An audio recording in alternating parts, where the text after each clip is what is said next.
Hello student, welcome back to my YouTube channel. आज हम बच्चों जो आपकी वर्कशीट करने वाले हैं, यानी कि जो आज का आपका कार्यपत्रक है वो 20 देख सकते हो, 20 और ये क्लास 7 के लिए है। और जो इसमें हम बुक हमारी चल रही है हमारे अतीत, और उसी का ही जो चैप्टर नंबर 7 है, इसमें हम पढ़ने वाले नए प्रश्न, नए नए विचार, जिसमें आपका टॉपिक देखेंगे उपनिषद। तो ये देखो बच्चों, आपको एक तरीके से आपको एक चित्र दिया हुआ है। यहाँ कुछ देखो, ये झोपड़ी बनी हुई है काफ़ी प्यारी प्यारी सी। इधर पानी है जिसमें पानी में ये बगुले वगैरह ये सब तैर रहे हैं। देखो आसपास में पेड़ हैं, इस पे गई हुई बेलें, उस पे खिले हुए फूल कितने सुंदर लग रहे हैं। और इधर आसपास देखो ये पहाड़ियाँ हैं, पेड़ हैं, और यहाँ कुछ लोग बैठे हुए ये देखो तपस्या कर रहे हैं। क्या कर रहे हैं? तपस्या कर रहे हैं। जो इन्होंने कुछ ऐसे वस्त्र धारण कर रखे हैं, और इधर देखो बंदर वगैरह सब यहाँ पे आसपास हैं। तो यहाँ अपनी तपस्या में लीन हैं। एक यहाँ बैठे हैं, इनके सामने कुछ ये पुस्तक रखी हुई है। अब ये देखो, ये ऐसा लगता है जैसे कि ये सबसे जो वाइट कलर की ड्रेस में बैठे हुए हैं ये सबसे मेन है। इनके आसपास सब इनसे सामने बैठे हुए इनसे कुछ ना कुछ शिक्षा ग्रहण कर रहे हैं। तो देखने में कितना ये इंटरेस्टिंग लग रहा है, अच्छा लग रहा है। तो आपको भी आई होपफुल अच्छा लगा होगा ये। तो इसमें ही हम पढ़ने वाले हैं उपनिषद। तो ये सारे के सारे जो चित्र में मैंने आपको समझाया है, आगे जो आने वाले हम सब पढ़ने वाले हैं, ये सब चीज़ें काम आएंगी। तो आपके दिमाग में ये इमेज बननी चाहिए। तो देखो, एक यहाँ बैठ के इसे शिक्षा दे रहे हैं, और ये लोग बैठ के यहाँ पे शिक्षा ग्रहण कर रहे हैं। यानी कि पहले इसी तरीके से होता था। यहाँ पे भी देखो किस तरह की प्यारी झोपड़ी बनी हुई है। तो आइए हम इसे पढ़ना स्टार्ट करते हैं। इसको उपनिषद का शाब्दिक अर्थ, इसको हम पढ़ने वाले। उपनिषद का शाब्दिक अर्थ है गुरु के समीप बैठना। तो उपनिषद जो बच्चों ये पर्टिकुलर ये वर्ड है, इसका अर्थ क्या होता है, ये क्वेश्चन में पूछा जाता है। तो उपनिषद का मतलब क्या है? गुरु के समीप बैठना। जैसे हमने देखा ना अभी इसमें, ये देखो गुरु हैं, ये बीच में बोला था, ये जो बड़े हैं ये गुरु हैं, इनके आसपास बैठ के ये लोग क्या कर रहे हैं? उनके समीप बैठ के शिक्षा ग्रहण कर रहे हैं। इन ग्रंथों में अध्यापकों छात्रों के बीच बातचीत का संकलन है। इन विचारों को सामान्य वार्तालाप के माध्यम से प्रस्तुत किया गया है। सामान्य वार्तालाप के माध्यम से इनमें दिखाया गया है कि सामान्य वार्तालाप कर रहे हैं। इसमें जो हमने चित्र में अभी बच्चों देखा है, उसमें एक अध्यापक है, बाकी सब वहाँ बैठे हुए छात्र हैं जो क्या कर रहे हैं? बातचीत कर रहे हैं। जिस समय बुद्ध उपदेश दे रहे थे, और शायद थोड़ा पहले, अन्य विचारकों ने भी कठिन सवालों के जवाब खोजने की कोशिश की। यानी कि जब बुद्ध उपदेश दे रहे थे, उसी टाइम पे कुछ ऐसे विचारक, थिंकर आए जो सोचते हैं, विचार करते हैं। उन्होंने भी ऐसे सवालों की खोज करने की कोशिश की। उनमें से कुछ मृत्यु के बाद जीवन के बारे में जानना चाहते थे कि मृत्यु होने के बाद क्या कोई जीवन है, या मृत्यु होने के बाद जीवन समाप्त हो जाता है, ये जानना चाहते थे। अन्य जानना चाहते थे कि यज्ञ क्यों किए जाते हैं। इनमें से कई विचारकों का मानना था कि ब्रह्मांड में कुछ स्थायी है, यानी कि ब्रह्मांड क्या है, उसमें कुछ चीज़ें स्थायी हैं इसमें, जो मृत्यु के बाद भी बचा रहता है। उन्होंने इसे आत्मा, ब्रह्म और सार्वभौमिक आत्मा के रूप में वर्णित किया है।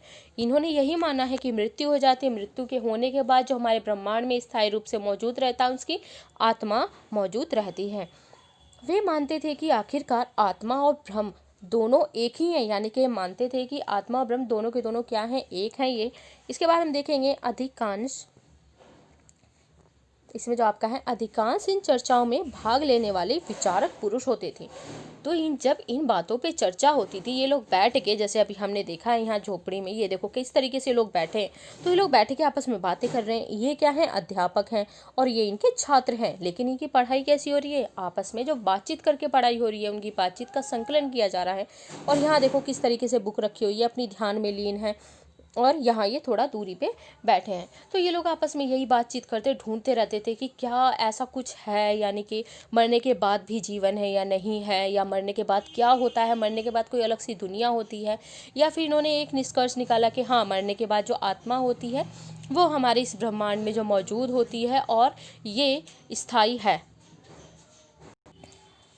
तो इस तरीके से आप इन्हें इसमें देखा है कि किस तरीके से इन्होंने विचार किया है इसमें। तो अब हम इसमें आगे देखेंगे कि इसमें जो पहले बच्चों माने जाते थे पुरुष थे, पुरुष क्या कर रहे हैं? अच्छे काफ़ी विचारक थे ये, विशेषकर इसमें ब्राह्मण और राजा इसमें जो शामिल होते थे। इसमें पुरुषों में ब्राह्मण और राजा शामिल होते थे।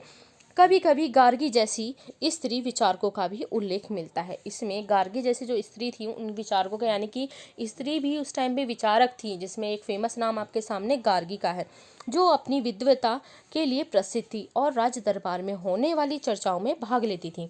यानी कि गार्गी ये है, महिलाएं ऐसी थीं ये जो राज दरबार में भी जो चर्चा होती थी उसमें भाग लेते थे, बाकी ये भी अपना विचार उसमें रखते थे। निर्धन व्यक्ति इन चर्चाओं में बहुत कम भाग लेते थे, यानी कि निर्धन व्यक्ति का इसमें कोई भी रोल नहीं था भाग लेने का, परंतु कुछ अपवाद देखने को मिलते हैं। लेकिन ऐसे ही यहाँ पे कुछ अपवाद भी देखने को मिलते हैं। तो बच्चों कैसी लगी आज की वर्कशीट? मेरे लिए तो बहुत अच्छी लगी, काफ़ी इंटरेस्टिंग। जो हम पहले जिस तरीके से पढ़ाई होती थी गुरुकुल हुए, देखो बिल्कुल नेचर प्रकृति के साथ बैठ के यहाँ पे ये पढ़ाई हो रही है, गुरु बैठे हैं यहाँ पे, इनके छात्र बैठे हैं। तो हमारे यहाँ एक क्लासरूम, डेस्क, वही दीवारें देखने को मिलती हैं। लेकिन ये देखो पहले कितना अच्छा था, नेचर के बीच में पढ़ने को मिलता था, कितना अच्छा रहा होगा वो समय। तो यही इसमें हमने पढ़ा है, उपनिषद के बारे में पढ़ा है। उपनिषद का बच्चों जो इसमें मतलब होता है, फटाफट क्योंकि रिवीजन कर लेते हैं हम। उपनिषद का मतलब होता है गुरु के समीप बैठना, और इसमें अध्यापक और छात्र की बातें होती हैं। जब जिस टाइम बच्चों बुद्ध उपदेश दे रहे थे, काफ़ी लोग भी आ गए वहाँ पे, वो मतलब को कुछ ऐसे विचारक आ गए कि हमें भी कुछ ना कुछ कठिन सवालों के जवाब ढूंढने चाहिए। तो इसमें इन्होंने काफ़ी कठिन सवाल ढूंढने चालू किए कि मृत्यु के बाद जीवन है या नहीं है, मृत्यु के बाद क्या बचा रहता है, आत्मा बचा रहती है, और मृत्यु के बाद अगर जीवन कोई दूसरा जीवन है तो उसके बारे में जानना चाहते थे। और लोग यज्ञ क्यों किए जाते हैं, क्यों सब लोग यज्ञ करते हैं, इन सब चीज़ों के बारे में जानते थे। उसमें से काफ़ी सारे विचारक सामने आए। लेकिन विचारक में कौन लोग विचारक होते थे, कौन लोग विचार करते थे, चर्चा विचार विमर्श करते थे, तो वो ब्राह्मण और राजा ही इसमें करते थे। लेकिन इसमें एक ही हमें स्त्री का नाम देखने को मिलता है, तो वो कौन है? गार्गी। गार्गी जैसी स्त्री विचारकों का भी नाम देखने को मिलता है। ये जो राज दरबार में जो भी चर्चाएँ होती थी ये उसमें भी भाग लेती थी। उसके बाद है इसमें जो जो गरीब लोग होते थे, निर्धन लोग होते थे, वो लोग इसमें भाग नहीं लेते थे। यानी कि देखा जाए तो कहीं ना कहीं अगर विचारकों का जो जिनके थॉट हम आज अपनी लाइफ में यूज़ भी कर रहे हैं, उस टाइम जो भी लिखे गए हैं ग्रंथ में, तो जो बड़े लोग थे उन्होंने अपने हिसाब से जो भी थॉट रखे थे वो हमें देखने को मिलते हैं। लेकिन जो गरीब निर्धन परिवार था उनके थॉट विचार हमें देखने को नहीं मिलते हैं। तो इसमें बच्चों आपके 3 प्रश्न उत्तर दिए गए हैं, तो ऐसे ही इस तरीके से देख सकते हो। 3 प्रश्न उत्तर हैं, काफ़ी बहुत आसान है, आपको मैं इसी में निशान लगवा दूंगी। पहला प्रश्न बच्चों आप उतार लीजिए, यहाँ पे आपको यही मेंशन है, नोटबुक निकाल लें आप जल्दी से और प्रश्नों को उतार लें। मैं आपको पूरा टाइम दे रही हूँ। नोटबुक निकाल के सबसे पहले फर्स्ट क्वेश्चन आप उसे उतारेंगे। इसका आंसर आपका 1 लाइन का ही, मुश्किल से 1 लाइन का होगा। तो तब मेरे चैनल को ज़रूर से शेयर करें बच्चों, और कमेंट करके बताएं कि आपको वीडियो कैसी लगी है, और इसे लाइक ज़रूर करें। अपने दोस्तों के साथ शेयर भी आप ज़रूर करेंगे। ओके, शेयर, कमेंट, लाइक और सब्सक्राइब करना है आपको चैनल को। तो आई होप आपने फर्स्ट क्वेश्चन नोट कर लिया होगा। फर्स्ट क्वेश्चन जल्दी से नोट करें, हम इसका आंसर देखने चलते हैं। फर्स्ट क्वेश्चन है उपनिषद शब्द का अर्थ क्या है? तो आइए हम देखते हैं। बहुत छोटा आंसर है इसका, ये रहा बच्चों, देखो उपनिषद का शाब्दिक अर्थ है गुरु के समीप बैठना। क्या है? गुरु के समीप बैठना आपके फर्स्ट का आंसर है। फटाफट जल्दी से सब नोट करेंगे, फिर हम क्वेश्चन नंबर 2 करेंगे।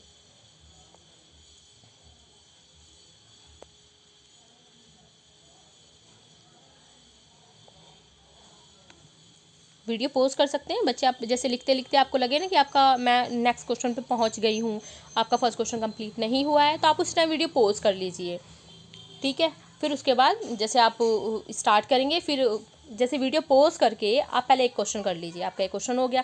फिर वीडियो स्टार्ट की, जब मैं दूसरा लिखवाती दूसरा क्वेश्चन नोट कर लीजिए। फिर उसके बाद देन उसके बाद स्टार्ट करके थर्ड, फिर वीडियो पॉज करके थर्ड क्वेश्चन आप नोट करके, इस तरीके से साथ के साथ जब वीडियो देखोगे साथ के साथ आपकी वर्कशीट कंप्लीट भी हो जाएगी। तो इसमें हम करते हैं हम नेक्स्ट क्वेश्चन जो आपका है क्वेश्चन नंबर 2 है। विचारक किन सवालों के जवाब खोजना चाहते थे? तो विचारक किन सवालों के जवाब खोजना चाहते, तो आइए हम देखते हैं। उस टाइम जो विचारक थे, छोटा थोड़ा सा बड़ा क्वेश्चन है, यानी कि 2 लाइन का होगा। इसमें हम देखेंगे कि अन्य विचारक था, ये कठिन सवालों के जवाब खोजने की कोशिश की थी इन्होंने। जैसे आप इसे इतना पूरा का पूरा लिखोगे, उसके बाद पहला पॉइंट डाल के बच्चों लिखोगे ये मृत्यु के बाद में जीवन। पहला पॉइंट बच्चों आपका पहला पॉइंट है। इसके बाद दूसरा पॉइंट है यज्ञ क्यों किए जाते थे, दूसरा पॉइंट ये लिखोगे। आपके दूसरे क्वेश्चन का ये बच्चों पहला पॉइंट, आप इसने ये लाइन लिखने के बाद पहला पॉइंट ये लिखोगे। उसके बाद यज्ञ क्यों करना चाहते थे, ओके। और उसके बाद थर्ड पॉइंट आप ये भी लिख सकते हो, जितना क्वेश्चन आप इसे बड़ा करना चाहो, नहीं तो 2 ही पॉइंट बहुत है, ओके। मैं आपको एक बार और बता देती हूँ। ये देखो आप इसे लिखोगे, अन्य विचारकों ने भी कठिन सवालों के जवाब खोजने की कोशिश की। 2।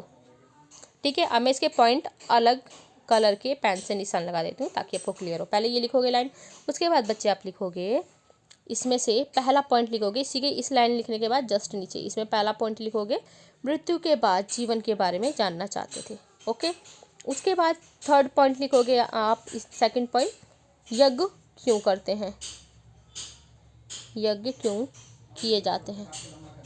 थर्ड पॉइंट, इनमें से कई विचारकों का मानना था कि ब्रह्मांड में कुछ स्थायी है, मृत्यु के बाद भी बचा रहता है। आप इसमें 2 पॉइंट लिख लो बच्चों, बहुत इनफ है 2 पॉइंट, ज़्यादा लॉन्ग क्वेश्चन 6 क्लास के लिए बेस्ट नहीं है।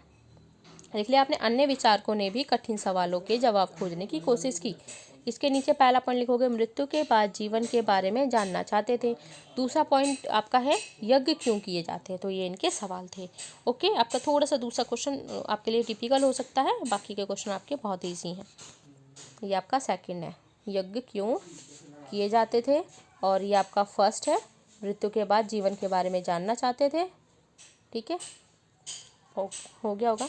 इसके बाद है, उस समय की महिला एक विचारक का नाम बताइए। तो ये तो बहुत सिंपल क्वेश्चन आंसर है आपका, उस समय की एक महिला विचारक गार्गी, ये आपका इसका आंसर है। उत्तर क्या है इसका, गार्गी।